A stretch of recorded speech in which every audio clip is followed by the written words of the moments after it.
কুরবানি দাও ভাই, হজ করো যাকাত ধরো, তার কাছে রক্ত মাংসের কোনো তো দাম নাই। হজ করো যাকাত ধরো, কুরবানি দাও ভাই।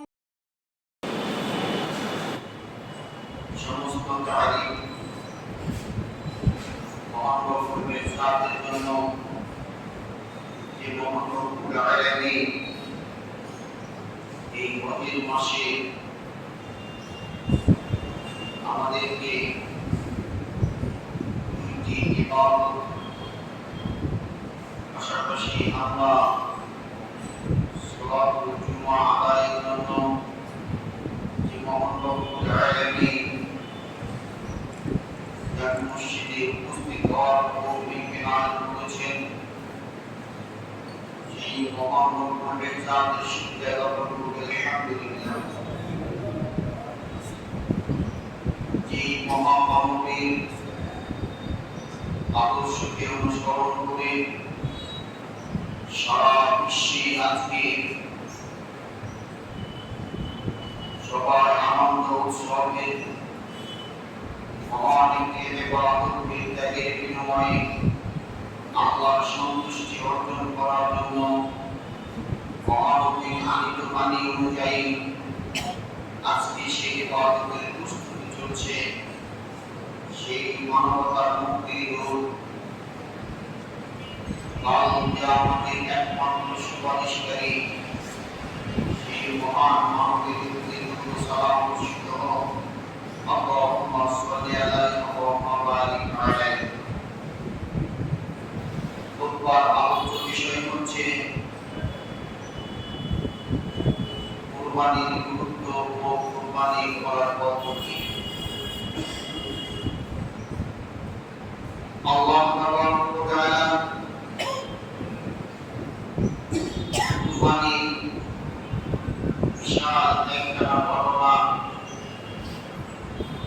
ইব্রাহিম আলাইহিস সালামের মাধ্যমে রচনা করেছেন, যার দীর্ঘ আলোচনা জমায়েত হয়েছে। আজকে ইব্রাহিম এবং ইসমাইল আলাইহিস সালামের বাপ এবং বেটার কুরবানির প্রস্তুতি যে ঘটনাগুলি ঘটেছে তার বিবরণ উল্লেখ করছে। ইব্রাহিম আলাইহিস সালাম দীর্ঘ সময় নিঃসন্তান ছিলেন। 86 বছর বয়সে যখন হাজেরার পেটে ইসমাইলের জন্মগ্রহণ হয়, যখন তার দৌড়াদৌড়ির বয়স,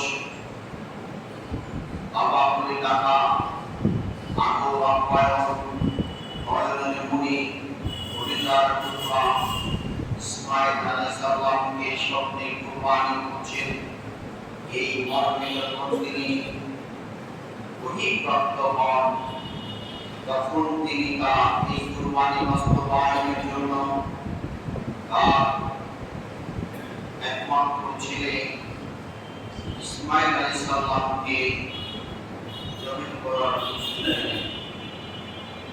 তার শুরুর একটি আয়াতে আল্লাহ তাবারক ওয়া তাআলা তিনি নিঃসন্তান, যাদের কোনো ছেলে মেয়ে হয় নাই, যাদেরকে বলা হয় অন্ধা, এদের একটি আশাবঞ্জক একটি শব্দ বা আশাবাদী একটি আয়াত, যে আয়াতটিতে ইব্রাহিম আলাইহিস সালাম তার ফল পেয়েছিলেন।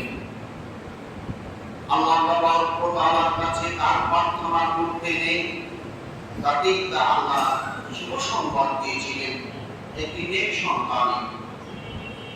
আল্লাহ তাবারক ওয়া তাআলা বলেন, ইব্রাহিম আলাইহিস সালাম আল্লাহ তাবারক ওয়া তাআলার কাছে তিনি দোয়া করেছিলেন, এইভাবে, রব্বি হাবলি মিনাস সালিহিন, ইয়া আমার রব, আপনি আমাকে দান করুন নেক সন্তানের মধ্যে হতে একটি নেক সন্তান। পত্র আয়াত দ্বারা বোঝা যায় সন্তান দেবার মালিক আল্লাহ। এটি ইব্রাহিম আলাইহিস সালাম বুঝেছেন। কিন্তু যুগে যুগে কিছু মানুষ বুঝে নাই যে মানুষগুলি আল্লাহকে বাদ দিয়ে অন্য কারো কাছে সন্তান প্রার্থনা করে থাকে। Please subscribe this channel. Thanks for watching.